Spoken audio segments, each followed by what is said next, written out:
saya akan menjelaskan untuk materi teori komputasi bahasa dan otomata pada pertemuan pertama. Baik, langsung saja.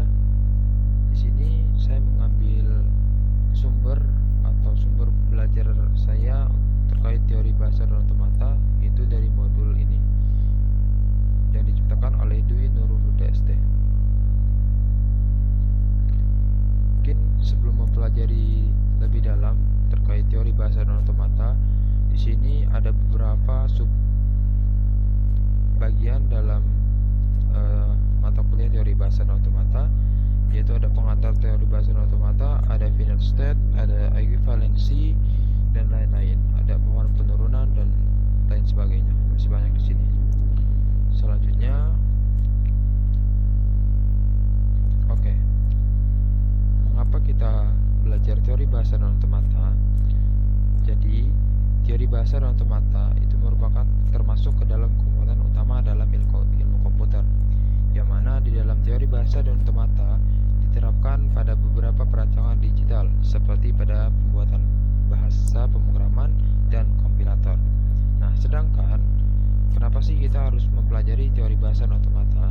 Jadi tujuannya kita mempelajari teori bahasa dan otomata sendiri itu yaitu mengajarkan dasar-dasar teori bahasa formal dan model-model mesin matematis yang menggunakan prinsip kerja komputer. Jadi singkatnya atau bisa diambil kesimpulan, tujuan kita mempelajari teori bahasa dan otomata ini adalah mempelajari basic atau dasar-dasar teori bahasa formal atau bahasa mesin secara sistematis yang dapat menggambarkan prinsip kerja pada komputer. Oke, selanjutnya di sini ada pengertian otomata. Nah, otomata sendiri itu merupakan suatu bentuk atau model matematika yang memiliki fungsi-fungsi dari kompilator digital, yaitu menerima input, menghasilkan output, dan bisa memiliki penyimpanan sementara dan mampu membuat keputusan dalam menyebutkan input ke output. Jadi otomata ini bisa digunakan untuk memodelkan hardware. Oke, selanjutnya di sini juga umumnya kita tahu bahasa alami yaitu bahasa Inggris atau bahasa Indonesia. Akan tetapi sebuah bahasa merupakan himpunan string-string dari simbol untuk suatu alfabet. Nah, di string ini sendiri merupakan suatu kata atau gabungan dari beberapa huruf dalam bahasa. Contoh string itu aja ada di sini ada mencantumkan Tanjung Pinang. Nah, string juga dapat bernilai kosong dan biasa dilambangkan menggunakan simbol ini atau elemen. Nah, di sini ada contoh dari penerapan mesin otomata, yang mana di sini terdapat key 0 sampai dengan key 11, yang mana state awal dimulai pada key 0 dan diakhiri pada state 7 dan state 11. Final state diakhiri dengan bisa dikatakan bulatannya ada 2 kali. Jadi ya di sini bulatannya yang ada 2 kali itu ada state ke-7 dan state ke-11. Nah, di sini dijelaskan bahwa mesin otomata hanya dapat menerima inputan berupa bahasa Inggris jika mesin melakukan string inputan. Nah, di sini dijelaskan.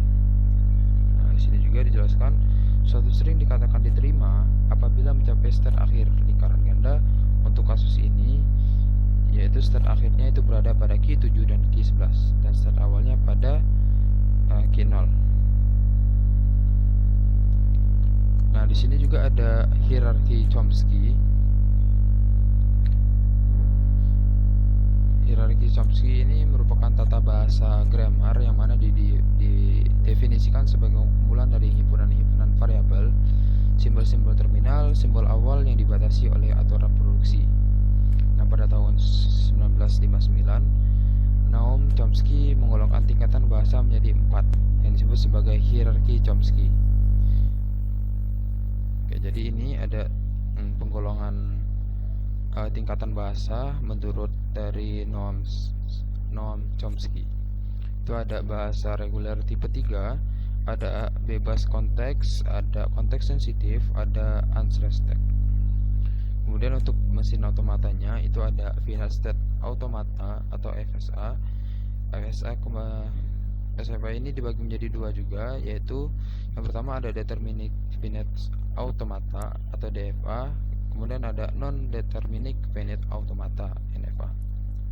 Sedangkan untuk bebas konteks itu ada mesin otomatanya ada Push Down Automata atau PDA, kemudian konteks sensitif ada Linear Bounded Automata, dan Unrestricted itu ada mesin Turing. Di sini ada batasan aturan produksinya. Nah, di sini dijelaskan A merupakan sebuah simbol variabel. Nih. Di sini dijelaskan batasan aturan setiap produksi dari bahasa dan mesin otomatanya.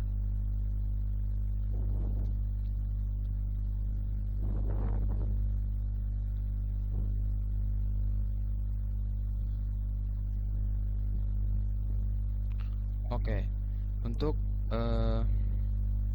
jenis-jenis mesin pada otomata di sini itu ada convolutional logic, ada finite state machine, ada push down automaton, dan Turing. Nah, tadi yang saya jelaskan atau yang saya sebutkan itu merupakan contoh mesin otomata dari 4 bahasa yang diterapkan oleh hierarki Chomsky.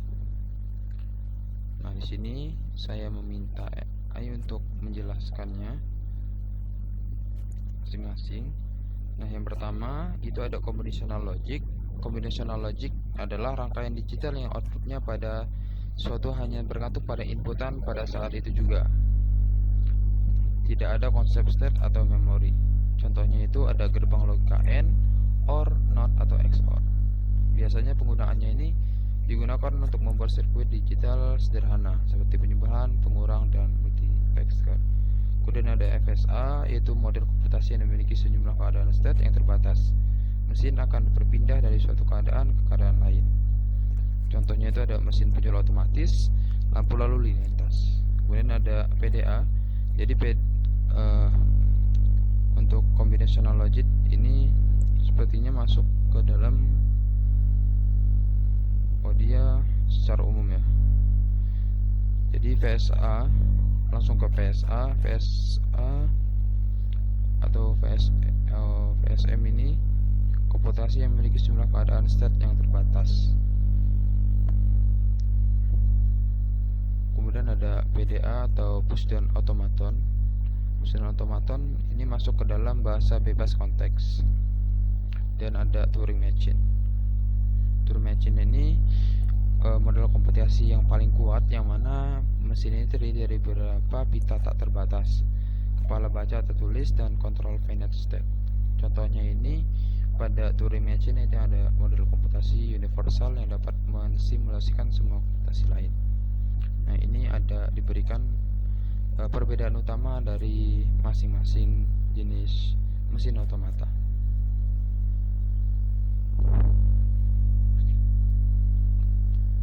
Baik, mungkin itu saja yang dapat saya sampaikan. Lebih kurangnya saya mohon maaf. Saya akhiri. Assalamualaikum warahmatullahi wabarakatuh.